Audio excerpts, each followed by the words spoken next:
In sports, the scoreboard doesn't tell the full story, but Netflix does. Stories about dads who happen to be world-class quarterbacks and a battle for the heart, soul, and direction of the multi-billion-dollar business of F1. Whether you're a diehard fan or you're brand new, Netflix has the stories for every type of fan. You can watch these incredible sports stories like Quarterback, F1 Drive to Survive, Untold, and many more now on Netflix. Hello and welcome to a new podcast, The Paddock and the Pavilion with Stephen Wallace. In each show, Stephen will interview someone connected to the world of horse racing or cricket. Hello and welcome to The Paddock and the Pavilion. We have now reached episode 21, and for Christmas week, in the build-up to the King George VI Chase at Kempton on Boxing Day, our special guest is Richard Pitman. Richard, a leading national hunt jockey of the 1960s and 1970s, won the race twice on Star Chaser Pendle. Sit back, relax, and enjoy 40 minutes of pure joy with Richard. A happy Christmas to you all, and enjoy the show. Hello, Richard. Welcome to the Paddock and the Pavilion. It's a very pleasant day, and you've made it even more pleasant. It's a pleasure to have you on the show. How are you? Yeah, I'm in great form. I shall be 78 in January, and I am feeling quite embarrassed about being healthy. Well, especially these days, but yeah, that's very good news. And you've also kindly agreed to be on the show twice. So because you've got so much to tell, you've had such a full life. So today's show, we're going to talk about your riding. But to start with, we are only a couple of weeks away from the King George at Kempton. And you won the race on Pendle in 72 and 73 and were second in 1974. What do you recall about his two victories? Well, Pendle was an incredibly good horse. He was a bit ratty, not a great big steeplechasing type animal. And we knew when he was ready, because when he finished a gallop, he would goose step like the German soldiers used to do on parade. He'd put his head down and walking home, this was, and his feet would come higher than his ears. And then Fred Winter would say, and I'd say to him, he's ready. And both times before the King George's, he was absolutely doing this goose stepping. And so we were quite happy. Very good horse. Now, everybody seems to think he didn't stay the 3.25 miles of the Gold Cup, and he was just a 3 mile of the King George. And that is not true. He had this little quirk that when he was in front, he'd pull up underneath you. And, it was embarrassing. He needed company. And both King Georges, we won easily. So I was keeping hold of his head and squeezing him all the time. And there was so much more in the tank, even though he won easily. And it looked as if, well, I could sprint anywhere, but he was not dying underneath me, but he was always just coming back. It's a horrible position to be in. But he was just king at that time. A little quirk he had also was he would race the rail. So that long turn at Kempton into the straight, the moment he hit that rail, got against it, he would quicken of his own volition around it and therefore make 10 lengths when the others were trying to get back to you. He'd be squealing around this rail and away he went. And a very interesting thing, Stephen, I was vice president with Lester Piggott of the Jockeys Association, and Kempton asked me, could I suggest anything to improve the image of Kempton, because as opposed to Sandown, it was dull, apart from the King George. And I said, yes, you've only got 2 fences in the straight, put 3 in, and then it's a jumping track, put another fence in. So they did. And this was to Pendle's advantage, because he loved his jumping, and the moment he saw a fence, whoosh. I mean, there's a great photograph of him by Ed Byrne, who was a bus conductor at the time and then became a professional photographer, of him standing off a fence at Kempton Park outside the wings. He had so much scope, and this is why he would keep going. He saw a fence, he'd go for it. He loved it. Now, in those days, photographers only ever sat or knelt on the landing side of a fence. And Ed Byrne decided to take it from the wings, and it became a hit. I think he sold 500,000 copies. And of course, all the Tingle Creek and all these horses have photographs doing the same, you know. So anyway, Kempton, 2 very easy victories in the King George. But the time he was second to Captain Christie was I'm not blaming myself for defeat, but going back on my thinking, I had in my mind that Captain Christie was not a great jumper. And he was going to make the running, so I was going to sit in behind. And I thought, well, I'll let him just go a little bit, because if he falls, I don't want to be tripped up.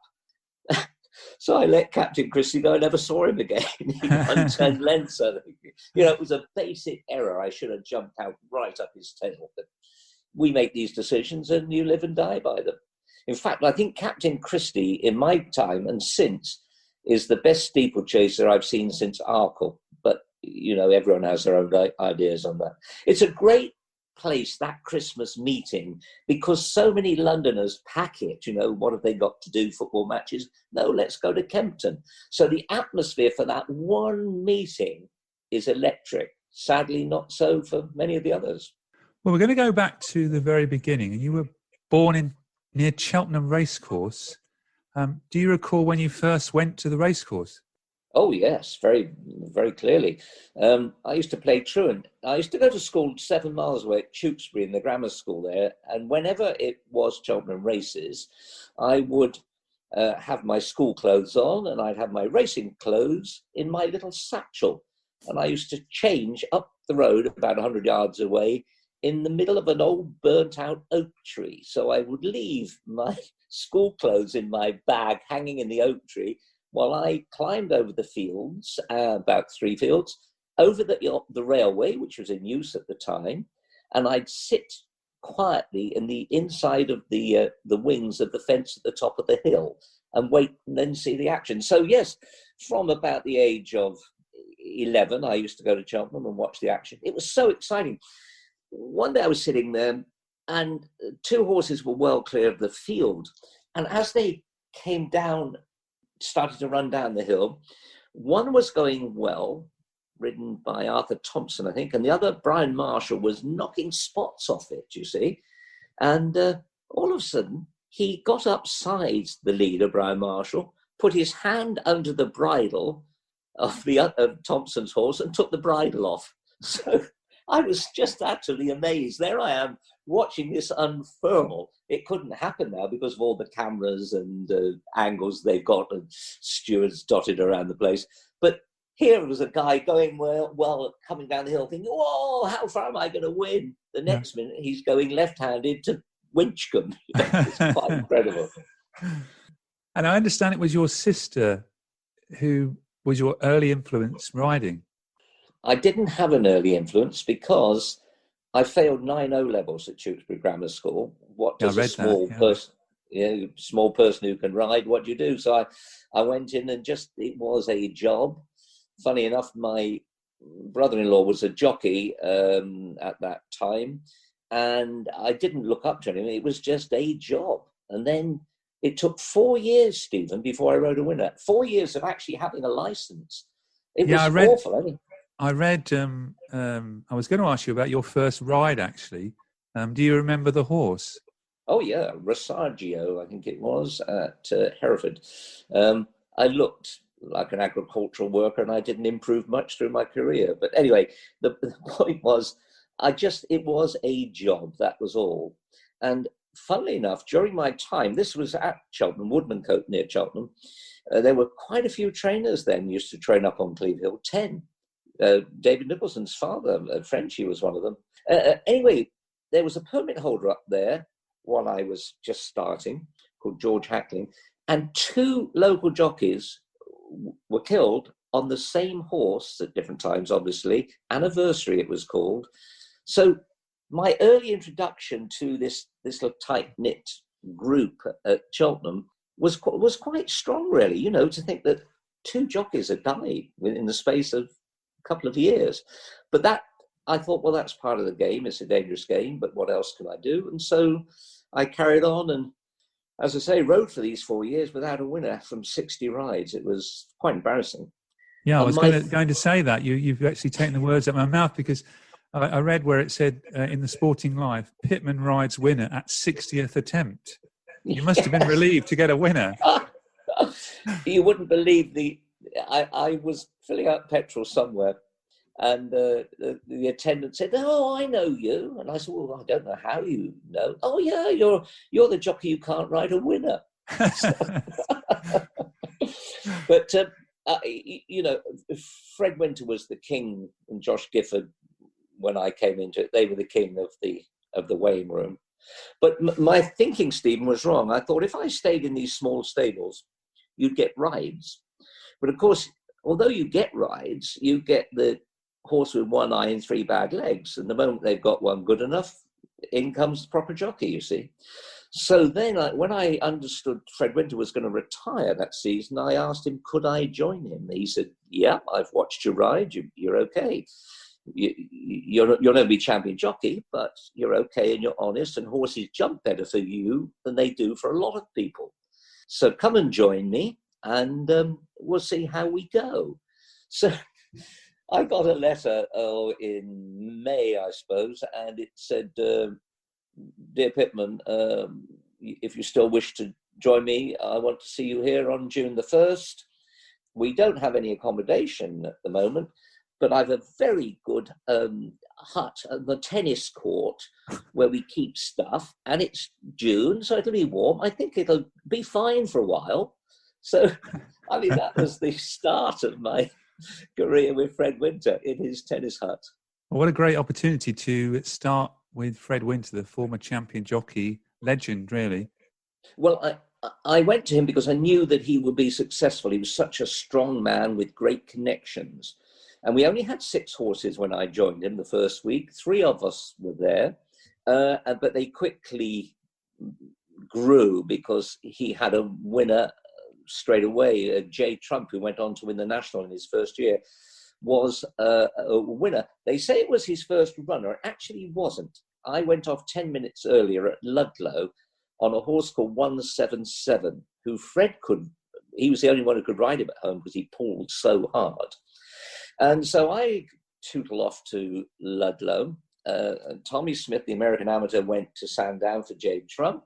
And Fred said to me, "You won't hold this horse. You can't hold him at home. You won't hold him in a race. So what I want you to do is at the starting tape, face the opposite way to the way the horses are going to go. And then when the tapes go up, turn round and follow him behind." Well, we did that. And I couldn't hold him, 14 runners. He burst his way through the field.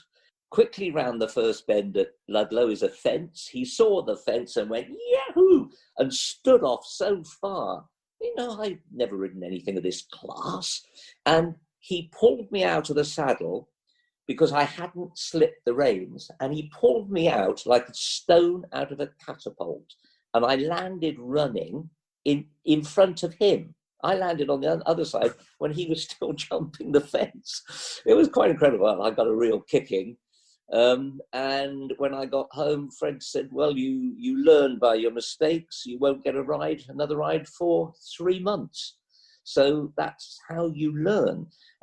So people who think that Jay Trump was his first runner are incorrect. I was on his first run of 177, but it ended only about 30 seconds after it started.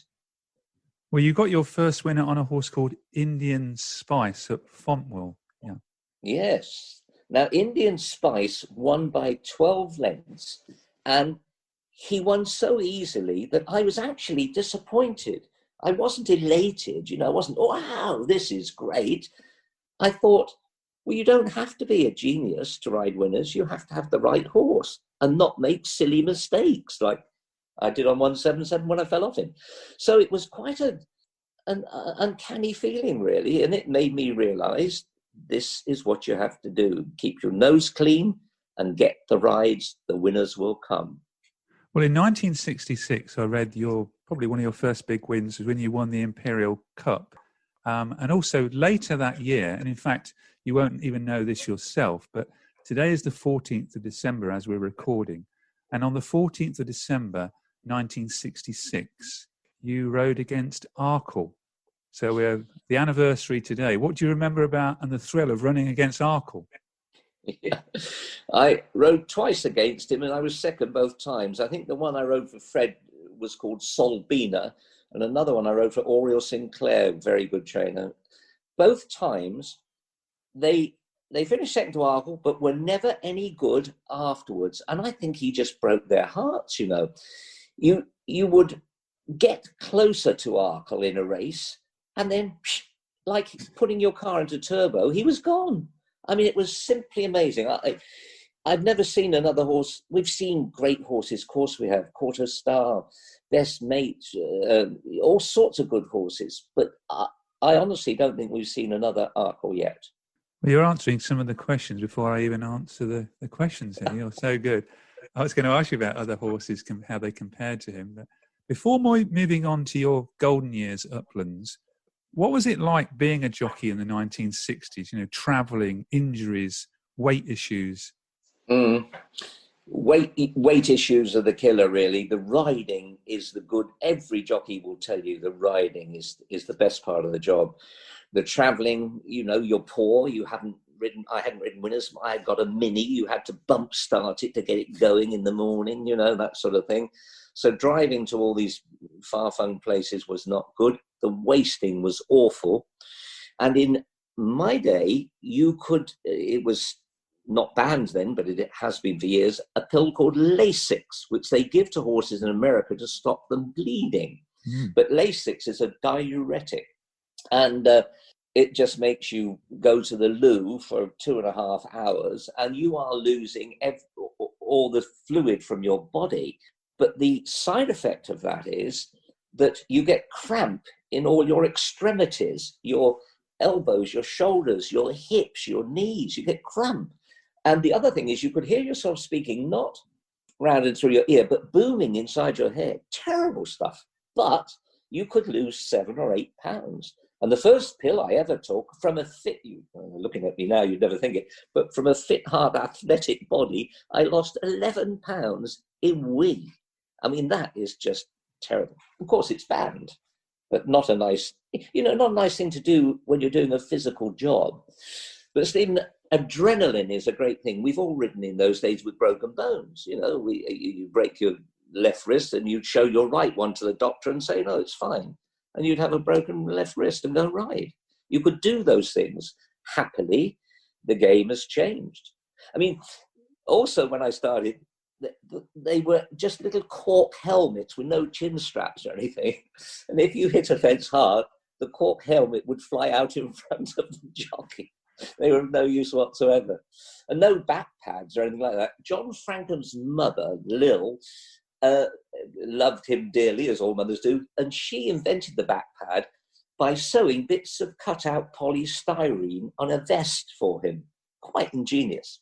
But anyway, I'm digressing. And so, yes, the travelling was hard. The wasting was awful. And the injuries, well, they came, you knew they would, but you didn't expect it to be today, you see. So we all rode and loved it. The camaraderie of being a jockey was fantastic. You can imagine with the great blonde bombshell Biddlecombe in the weighing room, you know, and his great mate, Josh Gifford. It was a magical place to be.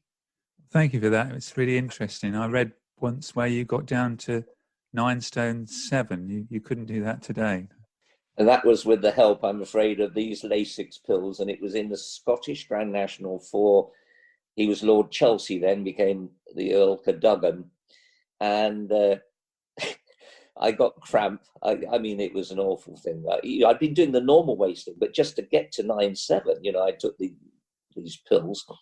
And I got cramp very early on. In the Scottish National, it's 4 miles. And this old horse slowly dropped himself out because he was getting no encouragement from the rider, you see. And Julie finished the race behind the pack. And he cantered out and trotted out as they pulled up. And when they pulled up, he pulled up and turned around and followed back. By this time, I was so cramped for the 4 miles that I'm still in the riding position. You know, the horse has stopped and is trotting back, and I'm still in the riding position. And as we came into the unsaddling enclosure, I slipped off the saddle to stand by the horse, and my legs gave way, and I'm lying in the grass holding one rein. And Lord Chelsea came along. He was 6'4", and he came along. He said, "Oh, Pitman, what's the matter?" And you have to think pretty quickly when you're a jockey, you see. I said, "You wouldn't believe it, my lord. Coming in there from the racecourse, I've hit my ankle on the running rail," which were concrete posts then. He said, "Oh, I'm so sorry for you." And he scooped me up in his arms and took me in to weigh in that. They wanted everyone to weigh in, and plonked me on the scales, by which time the heat and warmth of the weighing room, I've recovered, But I suppose I really ought to send in my riding feedback, because it was fraud in a way, wasn't it? And moving on to your golden years between 1970 and 1975, when you rode some sort of legendary horses, Bula, Pendle, Lanzarote, Crisp, Galini. What was it like riding those horses at the peak of your powers? I'm not sure I ever had a peak of my powers, but I had a good 5 years when we had those good horses. And we mentioned Kempton earlier on, we would go to Kempton and Sandown, Newbury. We'd have a double every weekend, and both Pendle and Lanzarote wrapped up 11 wins in a row each, and most of those were around Kempton. They loved Kempton Park. There was pressure, but they were good jumping horses on the whole. I only rode Bula in one hurdle race, and then his following year in novice chases, where he won 4 of his 5 and fell in the other one. He was an electric horse. Not a very good horse to work at home, but the moment you showed him an obstacle, wow, didn't he wake up. Paul Kellaway rode him to win his 2 champion hurdles, and John Frankham took him over after his novice chase years.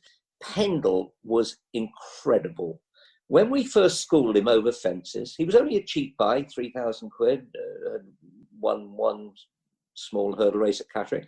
When we put him over steeplechase fences at home, we went over the 3 fences at Lambourne, brilliant. And Fred Winter said, "I've seen enough, take him home."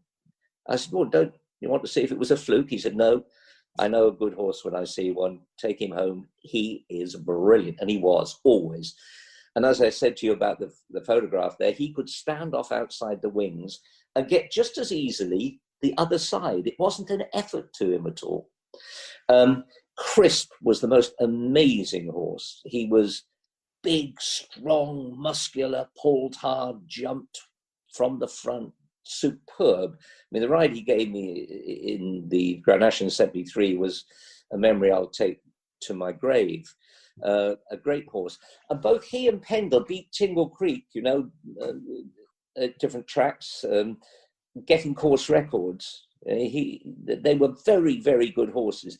Lanzarote was a former flat horse, won the champion hurdle. He wasn't as good as Comedy of Errors. Comedy of Errors beat him most times, but we did outfox him to win the 74 champion hurdle. We talked about it, and I said his only weakness, Comedy of Errors, was to go out right-handed when he's under pressure. And Fred Winter said, "Right, make it a stamina race then. We'll put a pacemaker in." And we put in one called Calzado, ridden by the Earl of Harrington's second son, DC Stanhope, to make it a fast pace, you see, and put Comedy of Errors under pressure.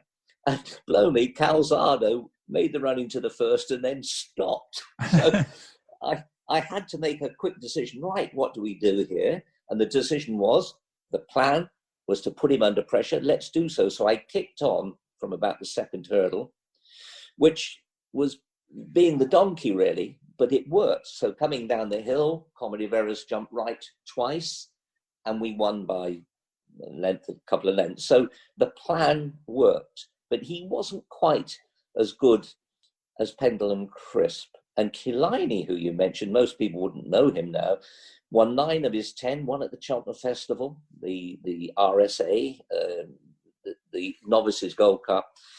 And then we ran him 3 weeks later at Ascot, and he had a fall and broke his shoulder. And I was knocked out. And I thought in my mind when I came round that I'd seen him standing on his feet.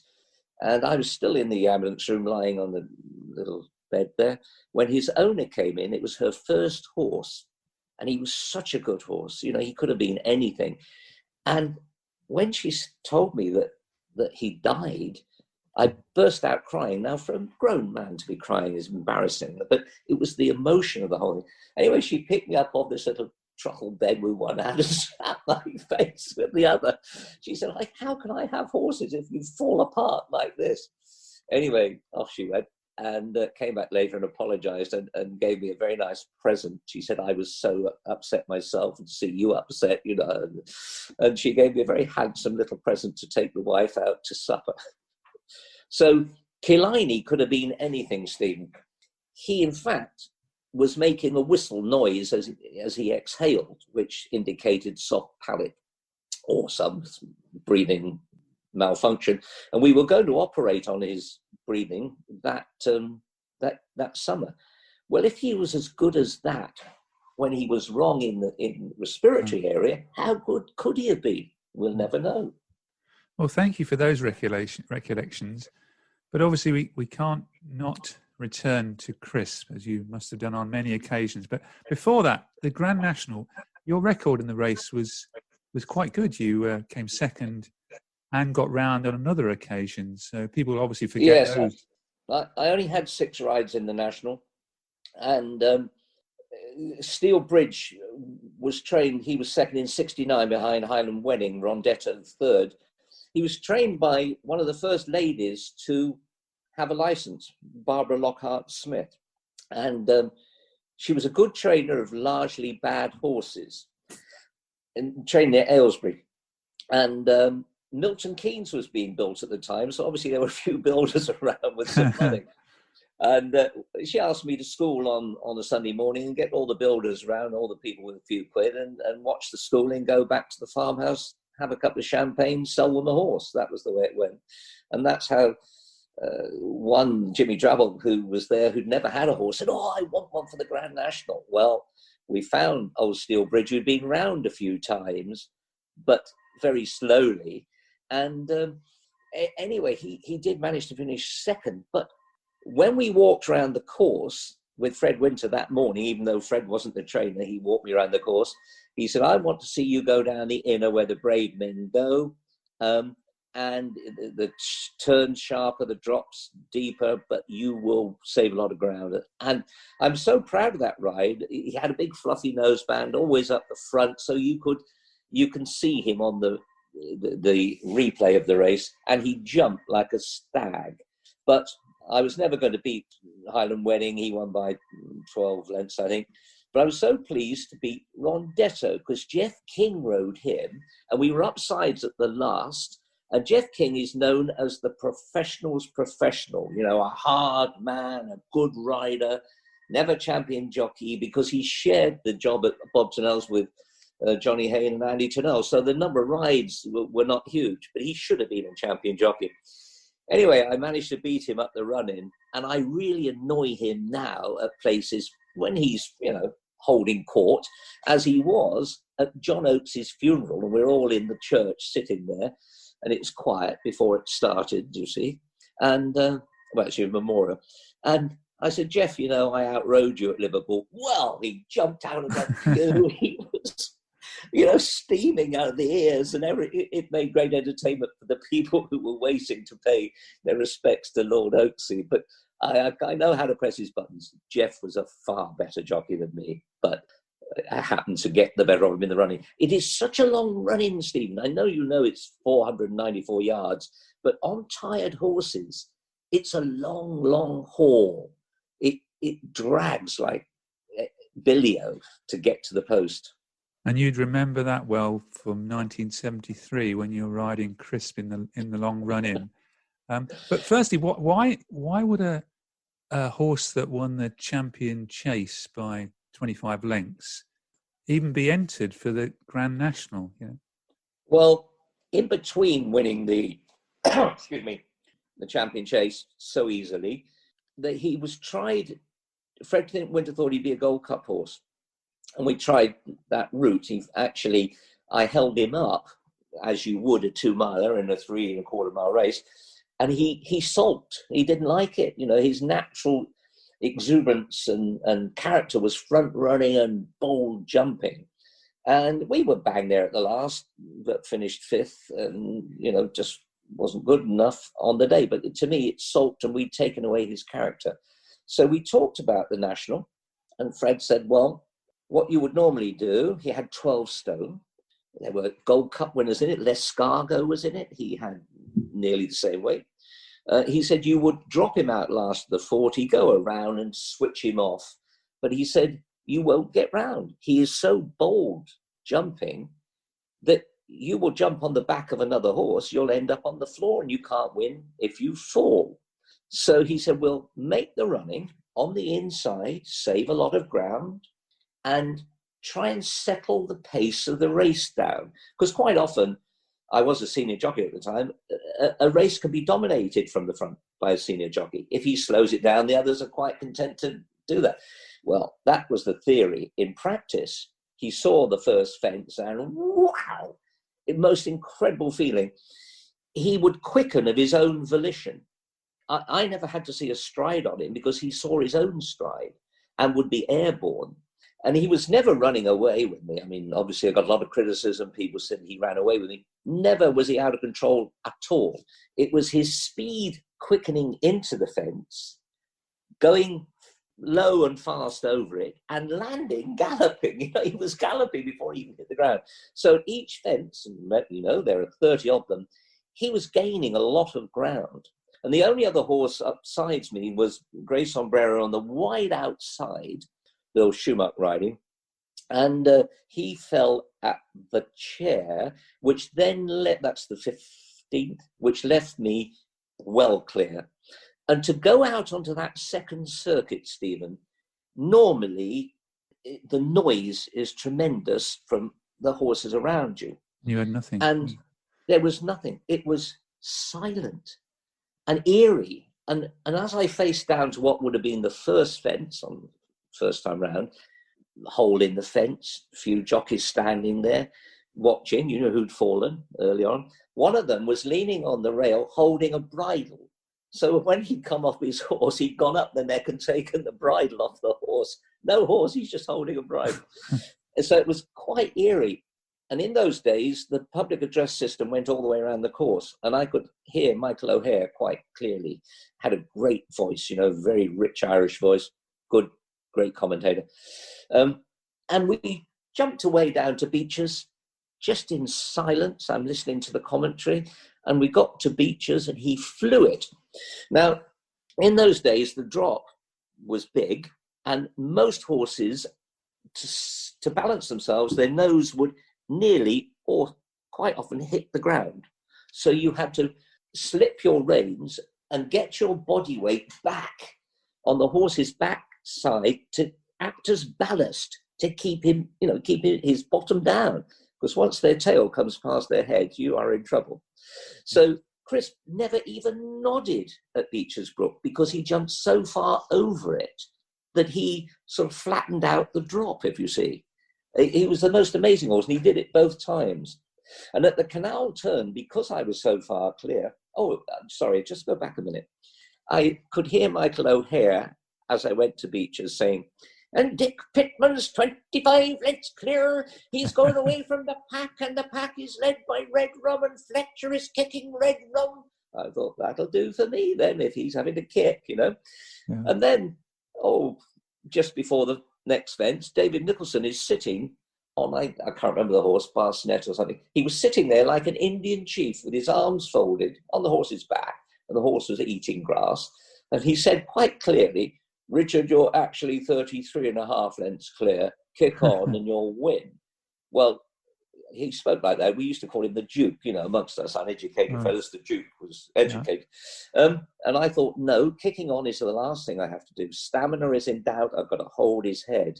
But for the canal turn, which, as you know, is a right-angled jump, I was able, because I was on my own, to move out and cut across the corner, almost touching the flag on the corner, and saving lengths. He was absolutely brilliant there.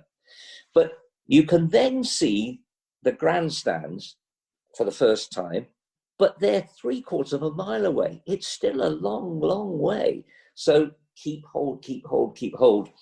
And I never heard another horse until going to the second last fence, which is on the racecourse proper, and I could hear on the firm ground the hoofbeats, the drum, drum, drum, drum. And the horse was Red Rum, and he exhaled, his nostrils flapped, which did a... There aren't many that do that. It's called high blowing. So I could hear drum, drum, getting louder and louder.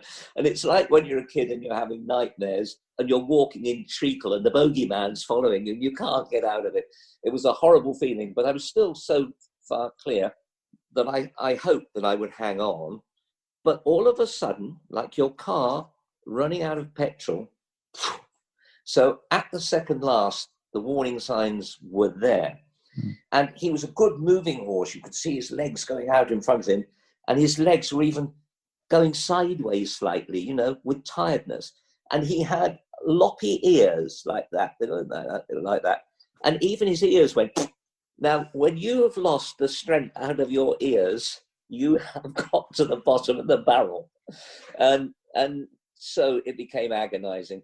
And then I made a boyish mistake, which I'll live with, and I'll hold my hands up. I lost Fred Winter, the National, through picking my stick up to wake him up.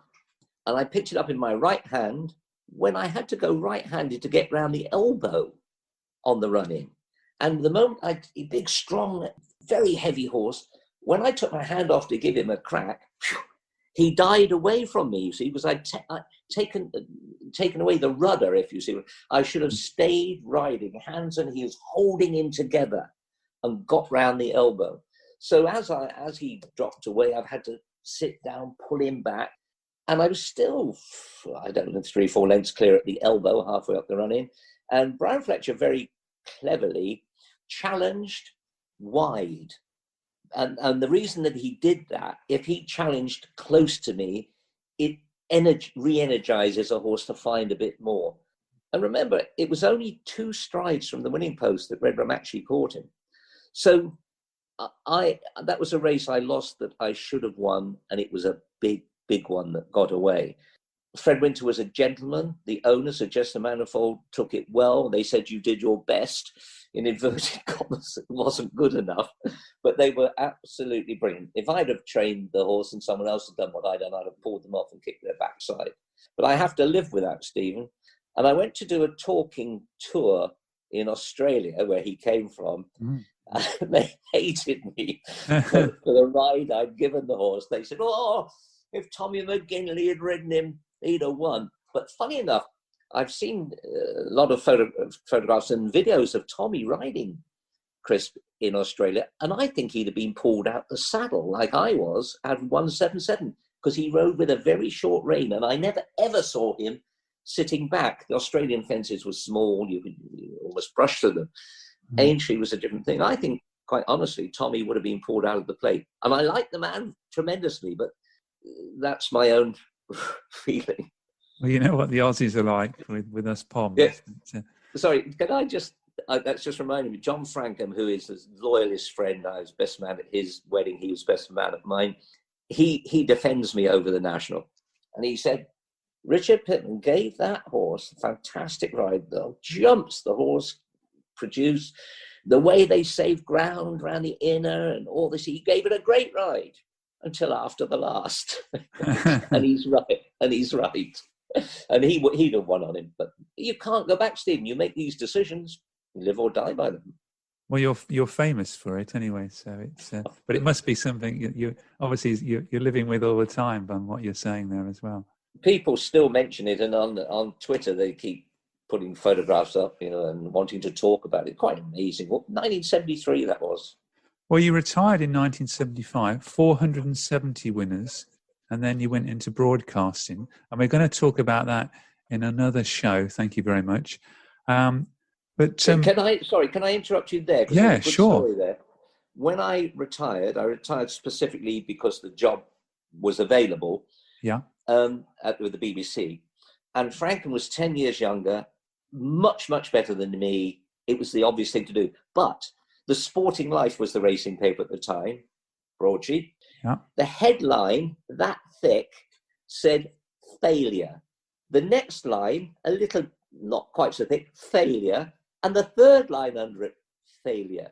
Now, that takes a bit of swallowing, you know, when you've had some winners and you see that plastered all over the paper. But as you know, the writers, the journalists, don't do the headlines. So obviously whoever was the sub-editor in the Sporting Life at the time didn't like me. But he was correct. I had failed to be champion jockey. I was second twice, both times to Ron Barry.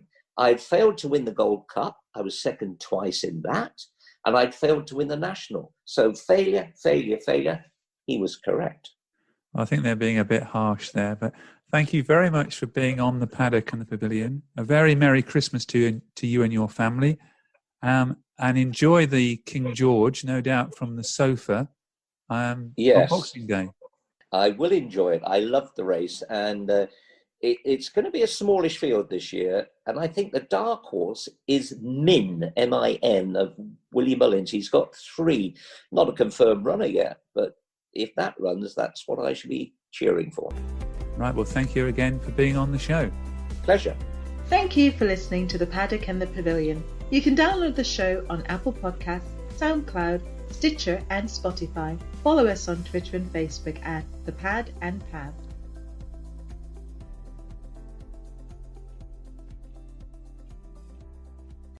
Sports Social Podcast Network. Judy was boring. Hello. Then Judy discovered ChumbaCasino.com. It's my little escape. Now Judy's the life of the party. Oh, baby, mama's bringing home the bacon. Whoa, take it easy, Judy. The Chumba life is for everybody. So go to ChumbaCasino.com and play over 100 casino-style games. Join today and play for free for your chance to redeem some serious prizes. ChumbaCasino.com. No purchase necessary. Void where prohibited by law. 18+ terms and conditions apply. See website for details.